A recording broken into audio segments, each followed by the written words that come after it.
Et bonjour à tous, bonjour à toutes, bienvenue dans ce nouveau numéro d'Avantinissa. On n'a pas envie d'être là, un peu comme les joueurs de l'OGC Nice hier à l'Alliance Riviera. C'est pas grave, on va faire le boulot, pas comme les joueurs de l'OGC Nice à l'Alliance Riviera hier. Voilà, les petites ambiances caustiques.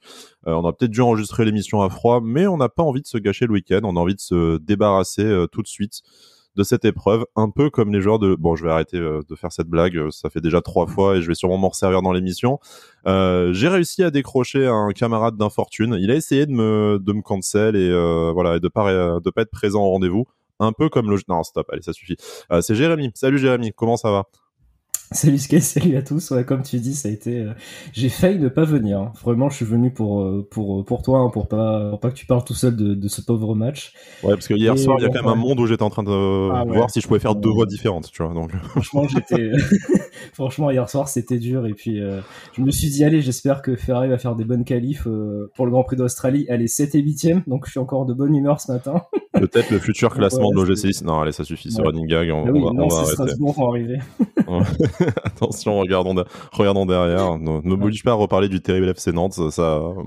Ma santé mentale a failli en pâtir la semaine dernière. Bref, merci Jérémy d'être avec moi. Ça m'évite de faire la voix de Barbie et Ken comme dans Barbie Girl ou un truc gênant comme ça.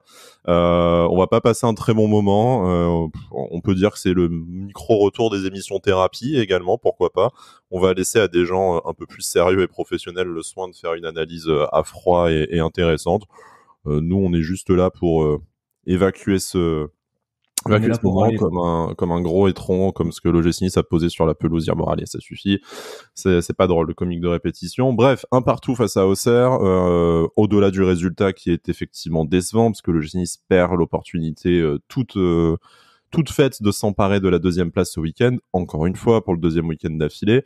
C'est le contenu du match et le scénario qui sont particulièrement douloureux. Vous avez probablement vu la rencontre, on va quand même vous le rappeler. L'OGC Nice qui a à peu près 47 occasions devant le but vide et qui n'en met pas une, sauf un but sur un tir contré, qui se fait crucifier à la dernière minute après un carton rouge stupide et un arbitrage douteux. Bref, tout ce qu'on adore, l'ADN du club est enfin revenu. On était inquiets de perdre notre beau Vianney OGC Nice, ben non, il est toujours là, tout va bien de ce côté-là, mais ça soulève quelques questions quant à l'envie des joueurs vraiment d'aller décrocher la Ligue des Champions, de ce qu'on y foutrait de toute façon, mais bon, ça, si vous écoutez l'émission, ça fait quelques semaines que vous le savez, et puis de ce qui nous attend dans les prochaines semaines. Est-ce qu'on a vraiment encore envie d'y croire, si c'est pour être systématiquement déçu. Bref, Jérémy, petite prise de température. Donc, bon, c'est de la merde, hein. C'est de la merde hier soir. C'est pas très bien pourquoi on a perdu notre soirée. Il y a sûrement des choses plus intéressantes à faire un vendredi soir. Malheureusement, on est supporters de l'OGC Nice. Donc, non. Soit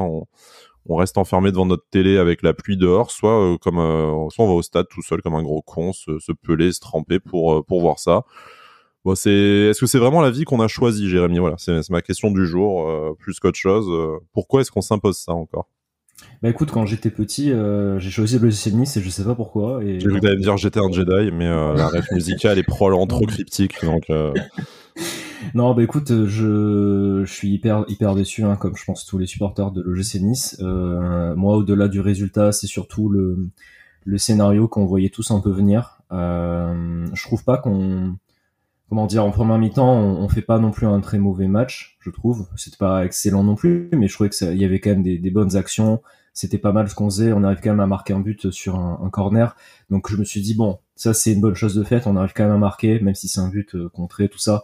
Le but est là. On rentre avec ce but à la pause. Et ce qui m'a rassuré après, c'est qu'on n'était pas vraiment en difficulté. Je trouvais en seconde mi-temps. On a plutôt bien géré le match dans l'ensemble défensivement. Après voilà, comme tu l'as dit avec les 47 occasions, bon, je sais pas si on en a eu plus ou moins, je sais plus honnêtement. Franchement, hier soir, je ne sais pas si j'ai déjà vu ça. J'ai déjà vu des matchs avec des équipes qui loupaient des occasions, mais genre, je sais pas, hein, tu loupes une frappe à l'entrée de la surface, ça fait poteau, arrêt du gardien, enfin des occasions normales. Mais alors les occasions loupées hier soir, c'est une faute professionnelle. Genre vraiment, c'est pas possible ce qui s'est passé. Ouais, pour moi, c'est la board show, les trois là. Même l'occasion de Melvin Barr. Mais ouais, après, comme tu dis, bon, il y a eu l'occasion de Mohamed Ali Show, Gaëtan Laborde, mais c'est incroyable ce qu'ils ont loupé hier soir.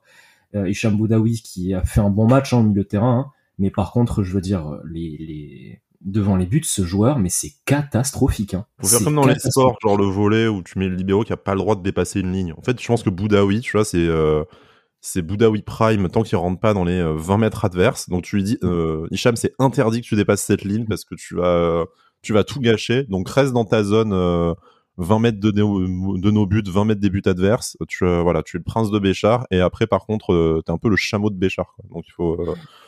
Non, mais c'est dommage parce que vraiment, il fait un super match. Bon, la faute est pas qu'à lui, hein, mais il fait un super match et tout. Mais voilà, les occasions qu'il loupe, c'est encore une fois, c'est hallucinant. Et bon, moi, ce qui pour moi nous met dedans, vraiment, par contre, c'est à la fois, je crois que c'était à la 68e, quelque chose comme ça, nos changements et les changements d'Auxerre. Donc, Auxerre passe de 5-4-1 à 4-4-2, il me semble. Et nous, on fait des changements, mais lunaires. Alors, bon, ok, on sort Sofiane Diop, qui pourtant faisait un plutôt bon match, ok. On fait entrer Pablo Rosario à la place de Baptiste Santamaria. Alors ça, il faudra quand même m'expliquer pourquoi. J'ai halluciné que Baptiste Santamaria sorte aussitôt dans le match. Ça nous a complètement déséquilibré au milieu de terrain. Et à partir de ce moment-là, nos entrants ont été nuls, mais ils ont tous été nuls. Ils ont rien apporté, ils ont complètement déséquilibré l'équipe. Et Auxerre a pris confiance avec son nouveau schéma de jeu, a pris confiance, a commencé à être de plus en plus dangereux pour nous dans la surface. Et bon, après encore, il y a eu le carton rouge de Melvin Barr, donc ça nous a, en fait, au fur et à mesure du match, on perd le fil. Et du coup, bon, évidemment, on est tous en train de se dire, bon, on va sûrement se prendre un but en fin de match.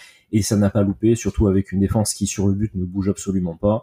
Donc voilà, ça fait encore une fois une soirée extrêmement frustrante parce que bon, à 2 minutes de la fin, on était encore avec les 3 points. Bon, le 1-0 était quand même, je serais resté sur ma fin, mais au moins on aurait eu les 3 points et on aurait pu passer un week-end tranquille. Même pas ça. Donc écoute, on n'arrive pas à tenir. Bon, si, parce qu'il y a eu 6 minutes d'arrêt de jeu, ça aussi, je sais pas d'où ça sort. Et voilà, il y a eu tout ce temps où on n'a pas tenu 10 minutes à 10 contre 11. Voilà, il y a un gros problème de mental dans cette équipe. Je suis désolé, mais c'est pas possible. C'est pas possible de vouloir se qualifier en Ligue des Champions, de faire deux matchs, de louper 2 matchs comme ça, et surtout de se dire bon bah à la fin il reste je sais pas 10 minutes à 10. Bon bah on est solidaire, on tient coup, on fait tous les efforts, on se bouge. Et ça, c'est au cadre de réveiller l'équipe aussi, d'être présent. Je veux dire, il reste 10 minutes à jouer, ça peut être décisif pour la suite de la saison. On dirait qu'Auxerre, il faisait ce qu'il voulait, quoi, en fin de match. Donc non, c'est pas possible. Comme je disais, les entrants, ils n'ont rien apporté. Franchement, je me demande s'il y en a qui ont encore envie d'être là dans les entrants. Donc si c'est pour rentrer faire ça, c'est pas la peine. Je préfère avoir des joueurs fatigués mais qui continuent à faire des efforts. Donc voilà, c'est hyper décevant et franchement, comme tu l'as dit, bon moi je me suis un tout petit peu enflammé quand on arrivait à prendre des points. Je me suis dit allez, c'est peut-être l'année pour aller en Ligue des Champions. On est toujours sur le podium, mais honnêtement, si c'est pour aller en Ligue des Champions et avec cette équipe, je vois pas ce qu'on va faire avec. Mais oui, on a déjà vu ce qu'on a fait en Europa League avec cette équipe. Je m'en veux de revenir là-dessus à chaque fois, mais c'est peut-être aussi une saine piqûre de rappel des limites de l'OGC Nice. Bon, après, Ligue des Champions, Europa League, c'est l'année prochaine. Il y aura un mercato, on aura le temps de recruter ou de perdre tous nos joueurs. On en est très loin, on en parlera probablement en fin de saison, et puis on verra aussi ce que nos concurrents directs feront dans la journée. On laissera ça aux émissions du lundi d'analyser les impacts sur le classement. Nous, on est dans l'hypothétique en tout cas, mais on pourrait être effectivement doublé par Monaco. Par Lille, ça semble un peu plus compliqué au niveau de la différence de but, mais bon, confiance en Nantes pour s'en prendre 7 aussi, ça reste du domaine du possible, on l'a vu ces dernières semaines. Bref, on verra ça, et puis on aura le temps de s'en mordre les doigts pendant toute la trêve internationale, parce que en plus de ça, on reste sur cette énorme merde pendant 15 jours. Ça, c'est pas drôle sinon. On aurait pu, tu dis le week-end, mais on aurait juste pu passer une quinzaine aussi sympa, bien installée sur le podium, voire même sur la deuxième marche. Bref. Tant pis, revenons sur ce match. On va parler de la composition d'équipe déjà. Ça va me permettre peut-être de passer un premier coup de gueule, mais on en a gros, comme diraient les autres. Alors une composition d'équipe avec une légère surprise, on va peut-être même pas appeler ça une surprise, mais en l'absence de Jonathan Klaus, du coup, on a eu la titularisation de Tom Louchet sur le côté droit de la défense, une défense classique, Marcin Bulka dans les buts, Bombito, Youssouf Dante dans la charnière centrale et Melvin Barr de l'autre côté. Le milieu de terrain titulaire, même si bon après ce match-là, ce sera peut-être à réinterroger. Hicham Boudaoui et Baptiste Santamaria, et devant assez classique également Gaëtan Laborde Evan Guessant et Sofiane Diop, du coup, qui profitaient des petits pépins physiques et du turnover, notamment pour Mohamed Ali Chaud et pour Jérémy Boga, qui ont fini par rentrer en jeu en fin de match. Jérémy, le 3-4-3, je sais que c'est le système préférentiel de Francaise. Alors, on n'a pas Noah avec nous aujourd'hui qui pourrait en dire bien des choses vu qu'il apprécie pas. Alors, autant face aux gros clubs, ça a pu faire aux gros clubs. On va dire aux équipes jouant la possession et la domination, et je pense notamment au match face à Marseille, ça a pu fonctionner. On a vu face à Lyon aussi que ça s'est rapidement cassé la gueule. Moi, sur ce match, alors, évidemment, on aurait dû gagner 2 ou 3-0 si devant les joueurs avaient une meilleure conduite et une meilleure frappe de balle qu'Alric. Mais vraiment, est-ce qu'on a besoin face à des équipes comme Auxerre qui, de toute façon, ne sont pas venus pour faire le jeu, hein, ils jouent quand même en 5-4-1 hier en début de rencontre.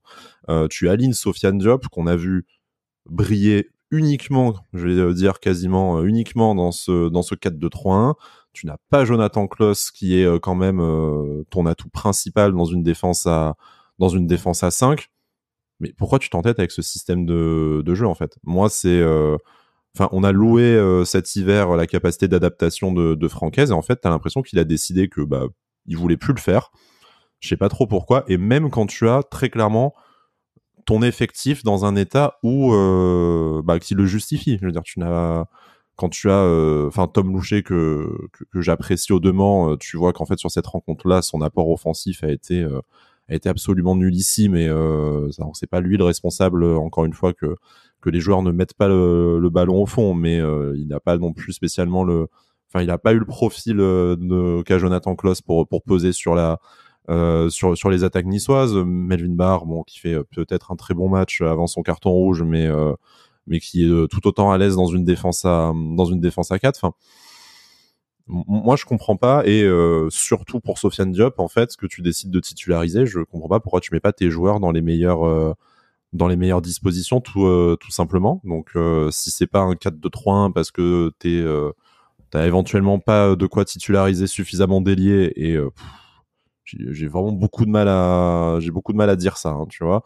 Un 4-4-2, j'en sais rien, mais pour moi, déjà, je pense que tactiquement, faudrait peut-être que Francaise se remette à avoir un peu plus de polyvalence et un peu plus d'adaptation à son adversaire. Et si c'est pas si c'est pas au début de la rencontre, peut-être en cours de match, quand il voit que en face, Christophe Pellissier change totalement tactiquement pour peser sur la fin de rencontre et que tout part à volo, c'était peut-être l'occasion justement de mettre quelque chose, un système qui se prêtait plus à la conservation de balles. Moi je l'ai vécu comme ça, je me suis dit bon, de toute façon, quel que soit le système, on a l'équipe au-dessus pour battre Auxerre. On aurait dû marquer 2 ou 3 buts facilement, mais j'ai l'impression qu'on s'est mis dans la difficulté au début et encore plus en fin de match en refusant de sortir de ce schéma. Ouais, en fait, pour moi, il y a pas mal de petites choses qui vont pas. Je pense que le fait de vouloir rester en 3-4-3, c'est parce que maintenant, c'est le système de base et que les joueurs ont leurs habitudes, ont leurs repères. Après, on a performé en défense à 4. Ce serait pas le sortir pour la première fois de la saison en mars. Je veux dire, on a passé un très bon hiver avec. Mais je pense que c'est le schéma numéro 1 et que voilà, quand il y a tout le monde qui est là, ça va être le schéma numéro 1. Après, voilà, comme tu l'as dit, pour moi, tu mets Sofiane Diop qui pourtant, en première mi-temps, c'est celui qui a débloqué un peu toutes les situations avec, je trouve, sur les occasions qu'on a eues. Je trouvais que c'était un plutôt bon choix parce que Auxerre, justement, il joue plutôt regroupé, donc tu recherches moins la profondeur avec des blocs bas, donc le fait de remplacer Mohamed Ali Chaud par Sofiane Diop, pourquoi pas. Là où je m'interroge, c'est que c'est au niveau des latéraux. Pour moi, quand tu joues en 3-4-3, voilà, c'est parce qu'on a fait venir Jonathan Klaus notamment, c'est parce qu'on a fait venir Ali Abdi. Là, c'est vrai que je te trouve un peu dur avec Tom Louchet. Je trouve qu'il a fait un plutôt bon match, hein, il fait ses matchs chaque fois. Alors c'est sûr qu'il a pas le rendement de Jonathan Klaus. Je dis pas qu'il a fait un mauvais match, parce qu'effectivement il a fait un match, c'est juste qu'offensivement il pèse beaucoup moins que Jonathan Klaus, et c'est pas lui faire c'est une question de profil et une question de niveau aussi. Il est pas international français comme Jonathan Klaus, mais non, il y a eu bien pire que lui dans le match, je te l'accorde. Ouais. Non, mais en tout cas, moi, là où j'ai un peu de mal à comprendre, c'est, tu vois, Melvin Barr ne fait pas un mauvais match, parce que, il débloque beaucoup de situations, beaucoup d'envie, tout ça. Par contre, comme d'habitude, ça fait 4 ans qu'il est là, il réussit pas un centre. Et Tom Louchet, voilà, il en fait pas un non plus. Le problème, c'est combien de fois, dans la saison, quand on a eu Ali Abdi et Jonathan Klaus sur les côtés, on a eu des centres magnifiques qui nous ont débloqué des actions, des situations, des buts. Voilà. Le problème, c'est que là, dans ce schéma de jeu-là, les latéraux, c'est peut-être, c'est deux des postes les plus importantissimes dans ce schéma de jeu-là. Tu te retrouves avec, Tom Boucher qui a pas apporté énormément offensivement. Et Melvin Barr qui est, on sait, plus à l'aise dans une défense à 4 ou défenseur central dans une défense à 3. Et on sait que, il peut apporter offensivement, mais voilà, au niveau des centres et tout ça, ça va pas être précis, on le sait. Donc le problème, c'est que tu te prives un peu de ces atouts-là que seraient les latéraux dans ce cas-là. Donc voilà, moi je serais été plus d'accord de jouer évidemment dans un 4-2-3-1 sur ce match-là. Après, qui on aurait mis à gauche en attaque, ça je ne sais pas. Parce que je pense en supposant que ni Shaw ni Boga étaient aptes pour jouer 60 minutes, ce qui est une possibilité, on n'a pas cette information-là. T'avais Tom Louchet qui peut jouer partout. C'est vrai aussi. En tout cas, c'est vrai qu'il y aurait eu des solutions. Après, voilà, c'est vrai qu'en tout cas là, je commence un peu à me poser quelques questions tactiquement. Et bon, comme je l'ai dit en plus, notamment sur les changements aussi, il y a des petites choses que je comprends pas trop sur les 2 derniers matchs. Donc peut-être aussi que c'est le fait que Franquès soit dans les tribunes. Ça aussi, enfin, il va revenir sur le banc parce que cette suspension-là aussi, ça nous a bien mis en difficulté, j'ai l'impression. Donc voilà. Honnêtement, je sais pas trop. J'aurais bien aimé aussi repasser en 4-2-3-1 face à un bloc bas. Malheureusement, le 3-4-3, il commence un peu à s'effriter, je trouve. Quand il te manque un ou deux joueurs, notamment les latéraux, tout de suite, ça devient un peu plus compliqué, je trouve, dans l'animation sur certains points dans le jeu. Ouais. Non, puis autant face à Marseille, face à Lyon, et je serais même tenté de dire, en fonction des joueurs disponibles, mais a priori, ça sera quasiment tout le monde, à l'exception de Melvin Barr qui sera suspendu, même à Monaco. Je vois bien l'utilité de ce 3-4-3 au Parc, sur le dernier gros match qui nous attend probablement cette saison. Sur le reste, et notamment à la maison, face à des équipes supposément plus faibles, moi, je trouve ça dommage de te priver de ce que Sofiane Diop, notamment, t'a montré dans la construction, dans la conservation du ballon sur les dernières semaines. Mais bon, c'est facile pour moi de dire ça maintenant qu'il y a ce résultat un partout. Bon, je vous l'aurais dit avant le match aussi, mais j'aurais pas forcément eu raison si les joueurs avaient juste mis la balle au fond devant le but vide. Évidemment, je vous accorde que c'est très facile de réécrire le scénario une fois que t'es le lendemain après le résultat. On va parler, si tu veux bien, de quelques joueurs. Voilà, on va en sortir quelques-uns du lot, mais je pense qu'aucun n'a véritablement été au niveau. Est-ce qu'on peut s'accorder ça? On va peut-être sauver Van Guessant, qui est buteur et qui, c'est ce que je voulais dire. Voilà, qui fait sa rencontre comme d'habitude. Sur le reste, ça a alterné le très bon et le très mauvais. Je pense que Hicham Boudaoui symbolise vraiment ça. Excellentissime au milieu de terrain, apocalyptique devant les buts. Malheureusement, je sais pas. Enfin, allez, on va faire un format extrêmement libre parce qu'encore une fois, on fait cette émission dans un souci de sérieux et de continuité. Mais a-t-on vraiment envie de reparler de ce match? Je ne suis pas sûr. Quelques mots sur la défense peut-être, puisque c'est notre défense titulaire, c'est celle qui peut enchaîner les matchs. Par défense, j'entends vraiment la charnière de Troyes et Marcin Bulka sur les latéraux. Je pense qu'on a eu les commentaires qu'il fallait pour l'instant. J'ai bien aimé le match de Moïse Bombito, que je trouve prendre un peu de volume et de caractère. Alors tout n'a pas été parfait, très clairement. Il y a encore quelques petites errances qui risquent de nous coûter cher. Mais je trouve vraiment intéressant et je le trouve prendre de l'importance dans cette défense comparé à un Youssouf qui est solide, que pour le coup j'apprécie dans une défense à 3 et je trouve insupportable dans une défense à 4, mais bon, ça c'est un autre débat. Voilà, donc qu'est-ce que tu as pensé de la performance de Moïse Bombito? Et plus généralement, c'est peut-être l'occasion de parler de lui. C'est quand même une recrue de cet été. On a beaucoup commenté en début de saison sur son apport et celui d'Abdelmomen, la stratégie de recrutement. Aujourd'hui, on a l'impression qu'il a vraiment pris la mesure de son poste et que il mérite d'être titulaire dans une équipe qui, pour l'instant, joue toujours l'Europe de toute façon. Et il s'est quand même rapidement acclimaté et mis au diapason. Ouais, totalement. Enfin, moi, Moïse Bombito, je trouve qu'il fait une très bonne saison pour l'instant. Hier, il a fait un bon match. Ouais, c'est vrai que dans les duels, quand même, toujours, il est très très costaud. Je trouve qu'il fait beaucoup de très bonnes choses. Très bonne adaptation parce que franchement, dès qu'il est arrivé, il a eu un très bon niveau. Donc c'est sûr que pour moi, dans une défense à 2, déjà c'est un titulaire indiscutable et là pareil du coup dans la défense à 3. La plupart des actions dangereuses ne viennent pas forcément de son côté. Alors après, oui, des fois, il fait quelques erreurs, comme l'erreur de relance contre Lyon, ok. Mais dans l'ensemble, en tout cas, c'est quand même très très bon. Après, voilà, sur la défense, moi, je trouve que hier, en fait, ce qui me frustre énormément, c'est que jusqu'au changement en seconde mi-temps, la défense est vraiment pas en difficulté du tout. Hein. Il y a eu 2-3 tirs au Serrois comme ça, mais franchement, ça va. On n'était pas en difficulté. Avec Marcel Bulka qui fait le taf en plus. Hein. Oui, voilà. En Faut plus, le souligner. Il repousse l'échéance et il fait les arrêts et les sorties qu'il faut jusqu'au dernier moment. Ouais, il fait un très bel arrêt sur le corner notamment là. Mais par contre, je trouve que sur le but, la défense, c'est pas possible. Hein. Enfin, franchement, la passe décisive de l'Auxerrois, on le voit arriver, mais on le voit arriver. Je sais pas si tu as vu l'image arrêtée, mais la défense joue l'alignement et t'as Abdi qui est 20 mètres devant les autres. Hein. Ouais, mais voilà, c'est toujours un peu la même. Enfin, il y a toujours des erreurs, je trouve, qui sont assez grossières sur les derniers matchs, et en fait, ça entache à chaque fois le match globalement des défenseurs. Donc c'est un peu comment dire, c'est très frustrant. Après voilà, l'erreur d'alignement, Ali Abdi, le problème c'est qu'il est rentré 2 minutes avant, pas prévu de rentrer. Enfin, donc voilà, après c'est sûr, il faut rentrer, il faut être prêt. Hein. Mais bon, peut-être qu'il s'attendait pas à rentrer. Après, de toute façon, cette défaite,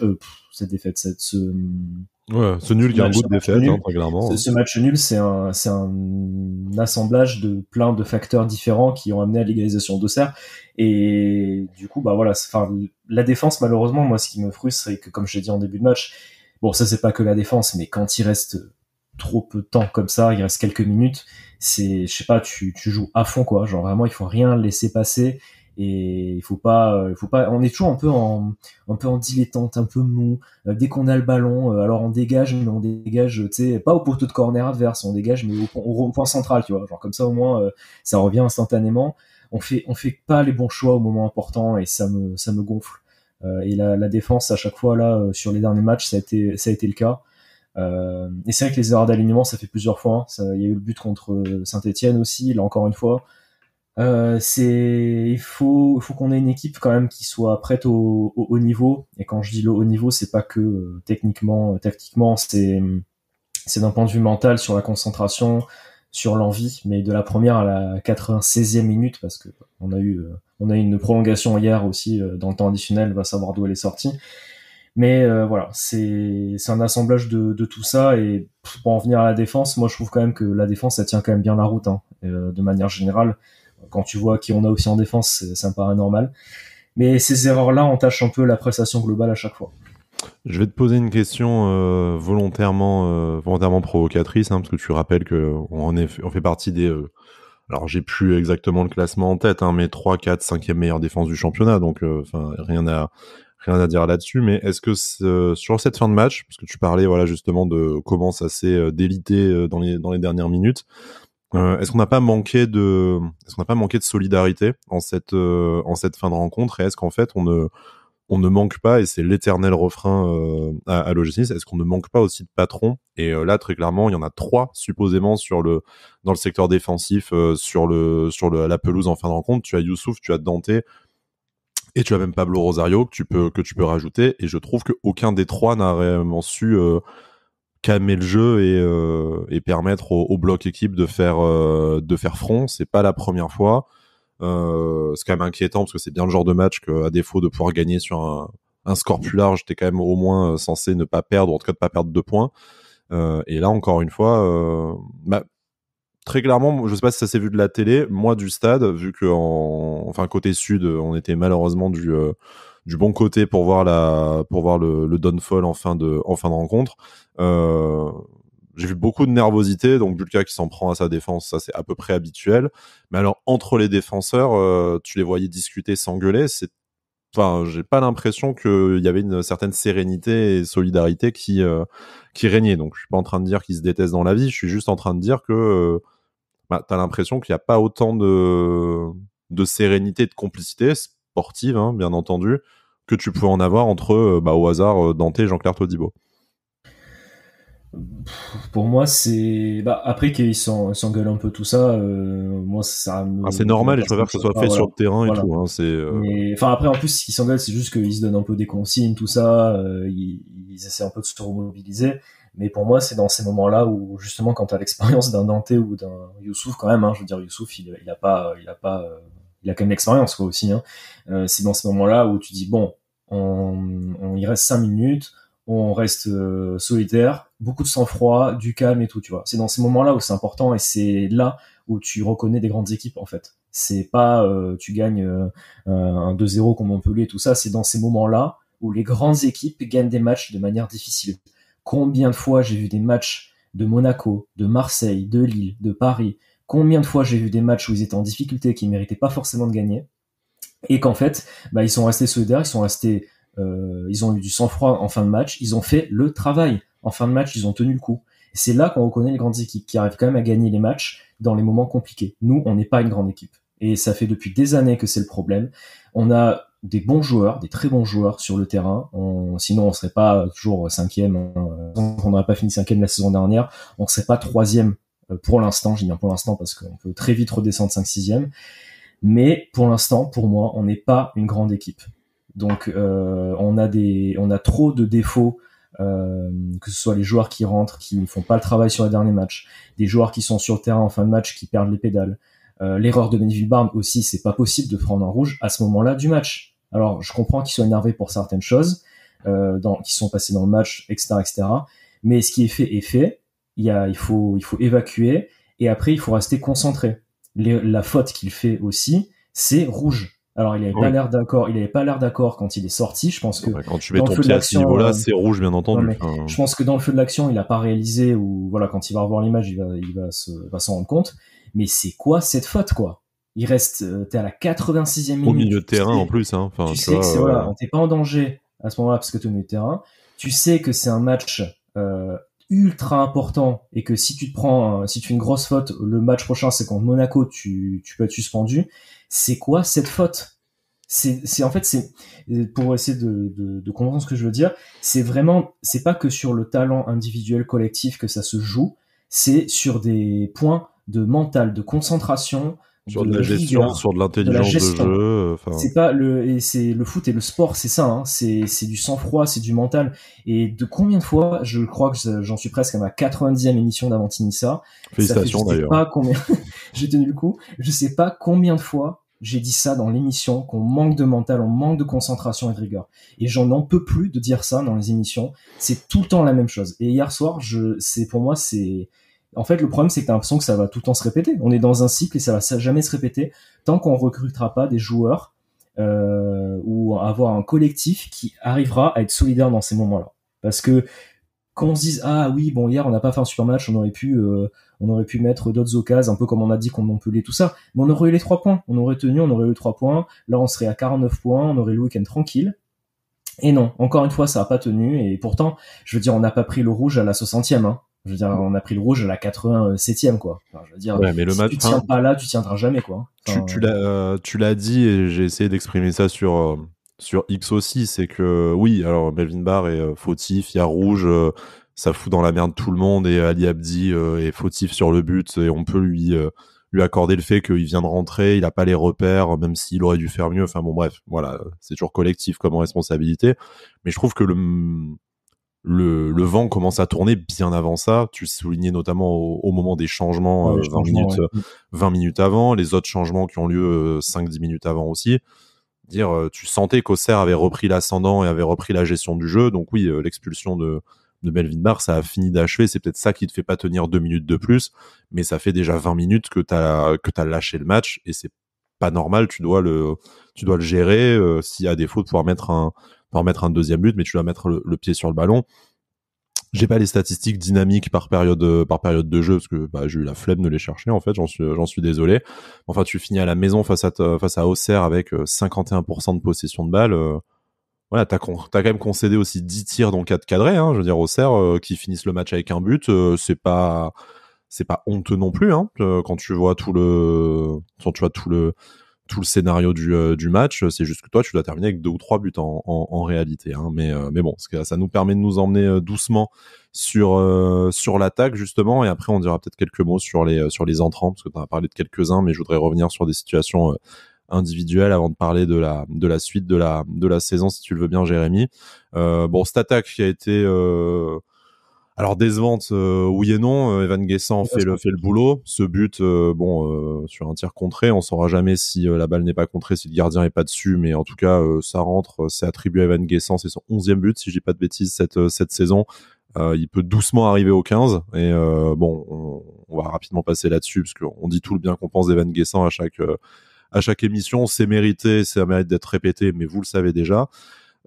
Sofiane Diop, on a dit quelques mots quand on parlait de notre analyse tactique. Pas un mauvais match, mais moi très clairement, enfin j'ai bien compris qu'il est là à cause de dynamique physique de ses concurrents directs au poste d'ailier gauche, mais Sofiane Diop n'a jamais été spécialement bon depuis qu'il est arrivé à Nice à ce poste-là. Il fait le taf, il est pas nul, hein, mais très clairement, si c'est pas pour le mettre en numéro 10, je trouve que c'est du gâchis. Je sais pas ce que tu en penses.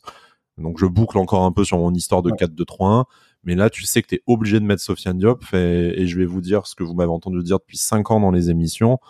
Putain, mets tes meilleurs joueurs dans les meilleures dispositions, en fait, quoi. Est-ce que ça devrait pas commencer par ça devrait commencer par là, en fait. Et c'est dommage de te dire Sofiane Diop a fait un hiver de dingue. Le mec joue jamais, il est meilleur passeur du club et quasiment deuxième meilleur buteur aussi. Je veux dire, là, même pas, tu te dis, c'est peut-être l'occasion de le refaire briller, de lui redonner un shot de confiance. Non, tu le lâches dans un poste où il a jamais été à l'aise depuis qu'il est arrivé.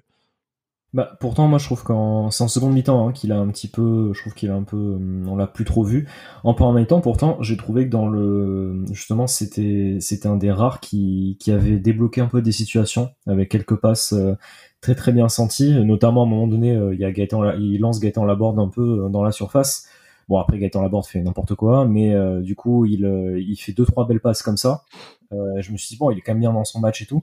Après, au fur et à mesure, en fait, il est un peu allé avec l'équipe, quoi. Je trouve que, justement, en seconde mi-temps, on l'a vraiment pas vu, quoi. Enfin, je me rappelle pas vraiment d'action où on l'a vu. Non, c'est le premier à sortir, d'ailleurs, à la 68e. Hein. Oui, voilà. Bon, après, son remplaçant a été excellent, de toute façon, donc ça va, hein. Mais bon, voilà, en tout cas, je trouve quand même qu'il a plutôt fait un bon match, plutôt une bonne mi-temps, pardon, bonne première mi-temps. Un peu déçu de la seconde, donc je trouve qu'il a pas pu saisir la chance sur sa titularisation. Après voilà, on sait que c'est pas son poste, hein, mais ça c'est pas à nous malheureusement de faire le 11 de départ et la compo. Mais ouais, en tout cas, de toute façon, je suis assez déçu dans l'ensemble de tout le monde, donc je peux pas donner forcément un avis. Très précis sur Sofiane Diop. Terminons avec ce Gaëtan Laborde, parce qu'on parle de déception, qui passe d'un hiver formidable à quelques disaster class là d'affilée. Et alors, on a vu tout ce qu'on n'aimait pas de Gaëtan Laborde hier, c'est-à-dire une activité impressionnante, des opportunités à l'appel, et dans le dernier geste, systématiquement n'importe quoi en réalité, à un point où tu te demandes s'il n'avait pas mis ses lentilles à l'envers, en fait, quoi. Enfin, c'est à ce niveau-là, hein, mais en fait, ce qui me surprend, c'est que bon, déjà, c'est vrai que en fait, c'est un attaquant, moi, j'arrive pas à comprendre, parce que des fois, il fait des trucs incroyables, et des fois, on dirait qu'il arrive à rien faire. C'est très bizarre. Et franchement, j'aime beaucoup le joueur, hein, mais des fois, il me rend fou, parce que, tu vois, hier, notamment sur la passe de Sofiane Diop dont je parlais, donc il est face au gardien, il crochette et tout. Et à ce moment-là, je crois que c'est entre la 25 et la 30e, il peut centrer, parce qu'en fait, il n'est pas encore attaqué, il a 1 ou 2 secondes. Il n'est pas encore attaqué par un défenseur. Ouais. Au lieu de regarder où est Evan Guessant pour centrer, non. Alors je me précipite, je fais 2-3 contacts, je prends le ballon, et je centre, je regarde même pas où je centre. Mais gars, t'as le temps, regarde. Pourquoi il se précipite dans tout ce qu'il fait, il se précipite. Enfin, en tout cas, hier, dans tout ce qu'il a fait, j'ai l'impression qu'il s'est précipité. Il s'est précipité au moment de faire le choix, et il a systématiquement fait le mauvais. Du coup, je ne comprends pas pourquoi, parce que pourtant il sait faire. Enfin, c'est un super attaquant de Ligue 1 normalement, quoi. Et là, sur des actions, ça fait 2-3 matchs. Mais qu'est-ce qui se passe? Enfin, on a l'impression que tous les contrôles qu'il fait, toutes les passes qu'il fait, c'est jamais assez appuyé, tout ça.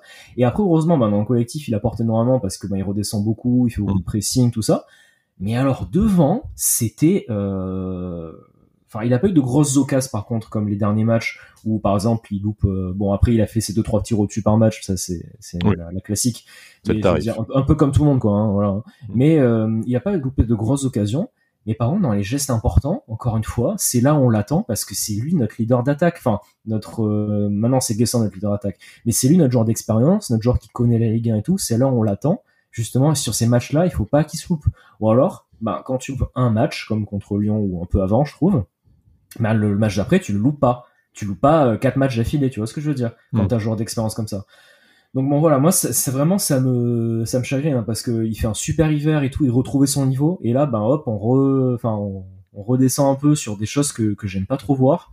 Voilà, enfin c'est lui comme les autres. Mais juste au moment où Terem Moffi va revenir, normalement qui devrait reprendre avec le groupe Elite du gym pendant la trêve, là comme Morgan Sanson a repris et a marqué face au U23 de Brentford, je crois si je dis pas de bêtises dans la semaine. Donc voilà, une option de plus. On va récupérer nos derniers blessés, mais on aura l'occasion d'en reparler dans les prochaines semaines. Après, Terem Moffi, c'est pas Gaëtan Laborde non plus. Ça soulèvera encore d'autres débats tactiques dans l'émission. Mais il revient juste à temps pour le Louis II, son jardin. Donc, pourquoi pas. Alors peut-être, comme dirait l'autre. Jérémy, je voudrais qu'on termine un peu sur les changements avant de parler. Bon, alors, le classement, ça a été vite fait du derby face à Monaco. Alors, bon, l'entrée de Pablo Rosario anecdotique. Parlons de l'entrée, notamment il a pris son jeune habituel, Rosario, voilà. Son jeune bête, oui. Je le trouve en plus, mais bon, voilà. Le caractère, on va dire. L'entrée de Mohamed Ali Chaud, je sais pas toi, je vais lâcher les grands mots tout de suite. J'ai revu l'entrée de Nicolas Pepe face à Bâle. Très clairement, je suis désolé de remémorer des mauvais souvenirs. Le samedi matin, mais alors ça frappe et tout. Moi, je me suis dit, oh putain, Nicolas Pepe est revenu, quoi. Non, mais alors, déjà, l'entrée, il a pas réussi grand chose, mais sur cette action, moi, je vois qu'il y a un truc qui se joue et tout, je dis c'est bon. Il y a Hicham Boudaoui qui fait une bonne passe en plus, qui arrive les étoiles s'alignent, très clairement. Ça y est, enfin, peut-être avec le 2-0, parce qu'il a le temps en plus, Mohamed Ali Chaud. Il a quand même quelques secondes et tout pour se préparer, pour faire une bonne frappe, quoi.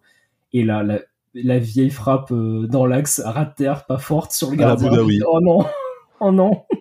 Et là je me suis dit non mais c'est pas possible quoi, et c'est là que je me suis dit c'est sûr qu'on va pas gagner ce match, parce que mais en plus je t'ai envoyé comme message, j'ai dit là c'est sûr que ça va plus passer parce qu'on a loupé cette occasion là, je crois que 5 minutes avant je t'ai envoyé Chaud va nous sauver, j'étais là genre ah ben non.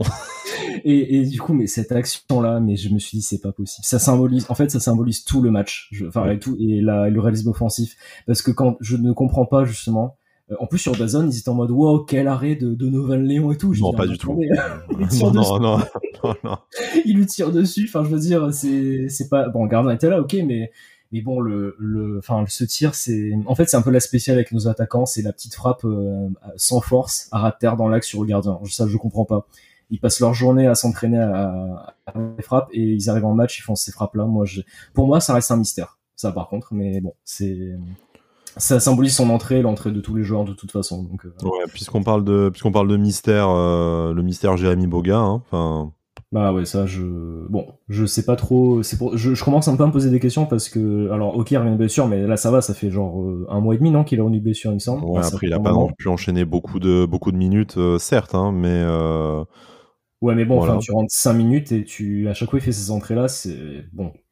Je sais pas trop s'il est frustré de pas plus jouer.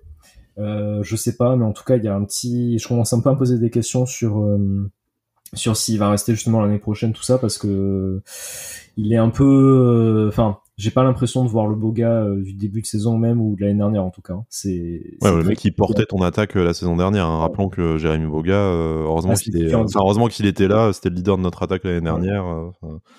Vous étiez là, vous vous en souvenez, mais voilà, on espère qu'il pourra enchaîner retrouver des bonnes sensations là aussi dans les prochaines semaines et pouvoir glaner du temps de jeu et être à nouveau à 100% physiquement, parce que bon, je pense que c'est un joueur que s'il n'est pas à 100% de son physique, c'est compliqué. Je pense aussi pour lui de laisser parler son talent. On va encore lui accorder peut-être quelques semaines là jusqu'au retour de la trêve internationale cette excuse-là. Non mais j'ai d'essayer d'être gentil, tu vois, quand même pour une fois. Tu vois, c'est pour ça que je suis méchant et aigri tout le temps. Sinon on me reconnaît pas et puis voilà.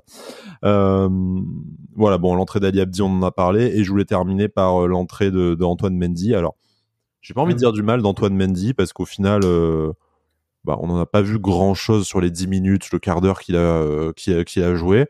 Par contre, explique-moi ce que c'est cette idée. Enfin, moi, c'est c'est l'idée du changement à la 83e de sortir Louché pour mettre Mendy. Enfin, c'est quoi l'idée derrière? C'est de te dire, je vais mettre un profil plus défensif pour bétonner. Enfin, je pense est-ce que c'est ça? Mais je veux dire, mais moi, quand j'ai vu ce changement-là, je me suis dit, ouais, en fait, ça va pas du tout. Enfin. Tom Louchet avait l'air très fatigué. Après, je pense qu'il aurait pu tenir 5 minutes de plus. Hein. Mais en fait, c'est pas la faute forcément de l'entrant, je trouve, Oui. parce que tu rentres dans le match où c'est un peu, il faut, voilà, c'est un peu. Tu fais pas de conneries particulières, dans mon souvenir. Pour le coup, il fait son entrée, mais il y a rien à signaler, tu vois. Enfin, il y a rien de. Il y a rien à faire non plus spécialement, donc c'est neutre. Et c'est dans la lignée de ce que j'ai sur les changements. Pour moi, en fait, tous les changements hier, bon, à part quand tu dis oui sur le papier, je fais rentrer Mohamed Ali Chou pour remplacer Sofiane Diop, ok, tu vois, bon, ça c'est normal. Mais alors les autres changements, pour moi, ils sont incompréhensibles.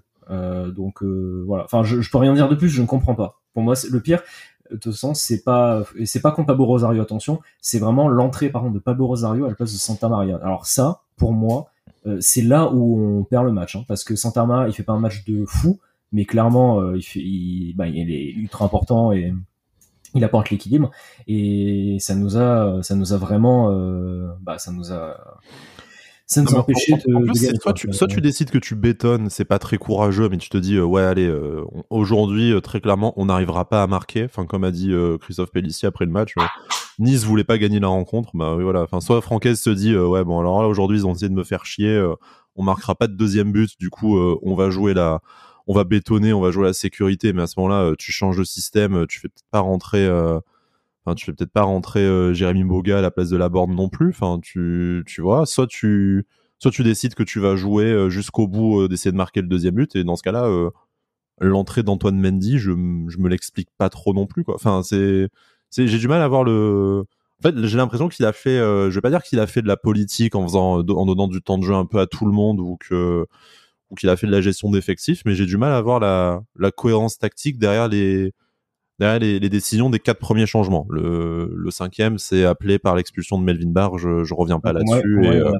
Et t'as pas trop de choix sur qui tu fais sortir. À la limite, ça tombe sur Guessant, tu vois. Mais sur les 4 premiers changements, je vois pas la vision et la ligne directrice en fait. Et c'est un peu dommage parce qu'effectivement, c'est le moment où Auxerre passe en 4-2-4 ou en 4-4-2. Et je pense que tu perds aussi la rencontre tactiquement, même si forcément, si tu mènes 3-0, tu peux te chier en fin de rencontre sans les mêmes conséquences. On est bien d'accord là-dessus.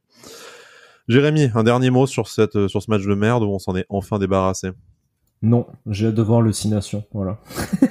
Ouais, bon, écoute, voilà. Pour sauver le week-end.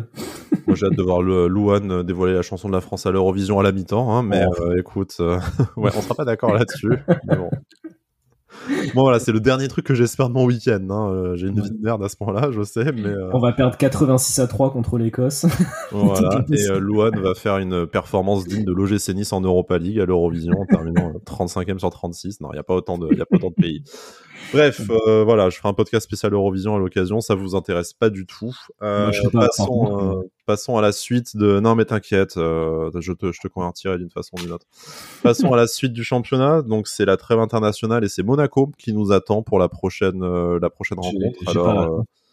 Voilà, on n'a pas hâte. Monaco est en crise, comme d'habitude. Monaco a la possibilité de nous passer devant. Ça, si vous écoutez le podcast ce soir, du coup, à partir de 21h, vous le saurez mieux que nous sur le classement à venir. Dans tous les cas, Monaco, même en cas de défaite, face au Borussia Angers, aura la possibilité de revenir à portée de l'OGC Nice sur la prochaine rencontre. Ça sera décisif pour savoir à laquelle des deux équipes sera devant et probablement sur le podium dans les prochaines semaines.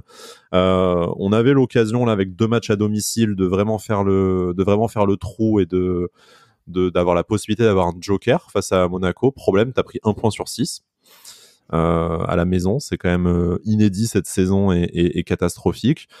Du coup, dans tous les cas, tu te retrouves dans l'obligation de gagner face à Monaco. Ne serait-ce que pour rêver au podium, mais encore une fois, même si tu veux continuer à t'assurer le top 5 ou le top 6, parce que là, en fait, tout simplement, il y a un monde où, en fonction de l'alignement des planètes, et pas un alignement non plus si déconnant que ça, où tu peux te retrouver bah, tu peux te retrouver 6e, tout simplement, à la fin de la prochaine journée, avec Lyon là qui est à 5 points avant de jouer, de recevoir le Havre et d'aller à Strasbourg. C'est peut-être ce qui va te sauver sur le prochain week-end à la fin du mois. Lille, du coup, qui n'est plus qu'à 4 points de toi et qui se déplace à Nantes et qui va jouer, après qui va recevoir Lens dans le derby. Donc bon, rapidement de la deuxième place nous tend les bras, on a eu 2 essais pour le faire, on a foiré les deux, on peut très très vite revenir en fin de zone européenne. Qu'est-ce que l'OGC Nice doit travailler, doit reconstruire là pendant cette trêve internationale pour remettre la marche en avant sur le sprint final et les 8 dernières rencontres du championnat? Bah écoute, déjà on va espérer que Angers, Paris, après je sais plus les autres équipes fassent de très bons matchs. Nantes fasse de très bons matchs ce week-end. Hein. Parce que ouais, comme tu le dis, en fait c'est marrant, ça va toujours très très vite. Dès qu'on perd ou qu'on fait un match nul, nous les adversaires ils mettent 10 points d'un coup. Mais non, je rigole. En tout cas, c'est vrai que ça donne un peu toujours cet effet-là. Mais ouais, bah écoute, on a tout gâché de toute façon. Donc pour l'instant, on a gâché le très bon travail qu'on faisait depuis le début de l'année 2025 en 2 matchs, parce que de toute façon, tant qu'on comprendra pas, et c'est ce que j'ai dit tout à l'heure, tant qu'on comprendra pas qu'on peut pas louper 2 matchs d'affilée quand on est une grande équipe, soi-disant, bah on ne progressera pas. Donc on continuera à finir au mieux entre 5 et 7e. Qu'est-ce que je te dise, ça reste toujours la même chose. Donc il va falloir j'espère qu'en tout cas déjà qu'on n'aura pas de blessés suite à la trêve internationale, parce que ce sera important d'avoir tout le monde. J'espère que tout le monde va revenir et qu'on sera en forme, parce qu'il va falloir faire un très gros match à Monaco, parce que Monaco est hyper solide à domicile, donc au Louis II, et ça va être très compliqué. Donc voilà, ça va être c'est un attaquant qui lui marque 3 buts en faisant un tir, contrairement au nôtre où c'est plutôt le ratio inverse. Mais ouais, ça va être très compliqué, honnêtement. Et il va falloir vraiment se reconcentrer et faire un très gros match. Donc j'attends l'équipe au tournant, parce que c'est clairement le tournant de fin de saison pour moi. Si on perd, c'est bonjour la Conference League ou peut-être l'Europa League. Mais voilà, si on perd contre Monaco, pour moi la Ligue des Champions c'est terminé, je pense. Donc ça c'est pas joué à grand chose, hein, 2-3 matchs ça peut se finir.